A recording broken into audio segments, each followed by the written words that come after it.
Hi, I'm John from Banana Baby, and in this video I'm going to show you how to undo the Britax Clicktight system, because quite often when it's been in your car for a while it actually gets quite tight and then people don't know how to remove it. So let me show you. So this is how to do it. So we do know that you click and then there's a sound and that comes up, but it gets jammed here. So quite often people would just keep jamming it and it's like, it's no point, it doesn't work.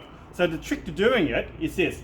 What I like to do is, so look, firstly it's already half disengaged because you can put your hand through here. So I just hold one hand here, the other one hand, and I'm going to jiggle it side to side. So grab like this, and I'm going to go like this. Look at that, that comes out. Because I'll do that once more. That goes in. So I go, if I keep pulling it, that's just going to damage it. Do not just lift up. That is what amateurs do. Don't do that. So you go like this.